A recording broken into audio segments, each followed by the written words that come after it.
characters. He was chosen for this project partly because of Will Smith's admiration for his work, and boy, did that choice pay off. Speaking of Will Smith, let's talk about the heart and soul of this movie, his performance as Chris Gardner. Will Smith plays a single father in San Francisco in 1981, a man who's down on his luck but never gives up. This isn't the Fresh Prince or the action hero Will Smith from Men in Black. This is Will Smith like you've never seen him before, vulnerable, determined, and so real that you'll forget he's acting. His performance earned him an Academy Award nomination for Best Actor, as well as a Golden Globe nod, and for good reason. You can see the weight of the world in his eyes, but also this unyielding spark of hope. It's career-defining, and it's one of the biggest reasons you need to watch this film.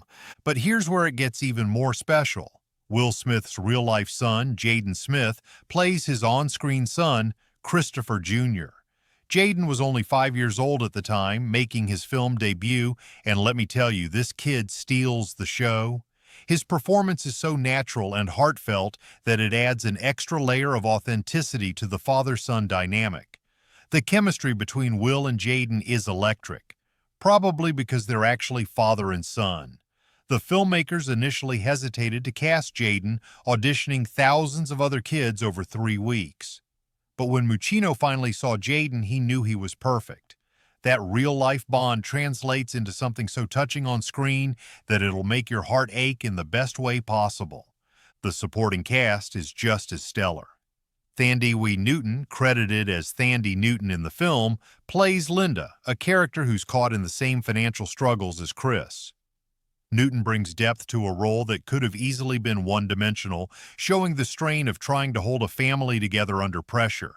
Then you've got actors like Brian Howe, James Karen, Dan Castellaneta, yes, the voice of Homer Simpson, and Kurt Fuller, who all add texture to the world of the film.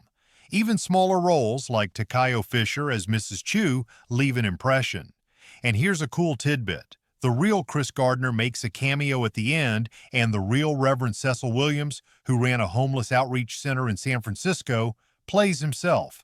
These little details ground the movie in reality, making it feel like you're watching a slice of life, not just a Hollywood production.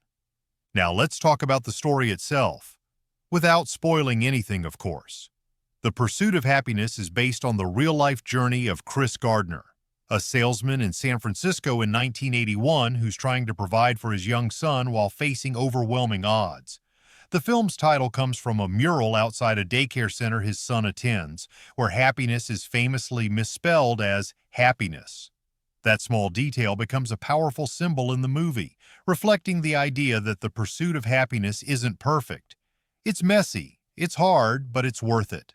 The screenplay, written by Stephen Conrad, is based on Gardner's 2006 memoir of the same name, co-authored with Quincy Troop.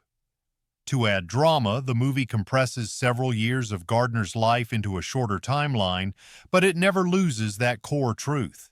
It's a story about chasing the American dream, not through shortcuts or luck, but through sheer grit and determination. What makes this movie so compelling is how it balances the heavy with the hopeful. You'll see moments of intense struggle, poverty, uncertainty, and the kind of setbacks that would break most people.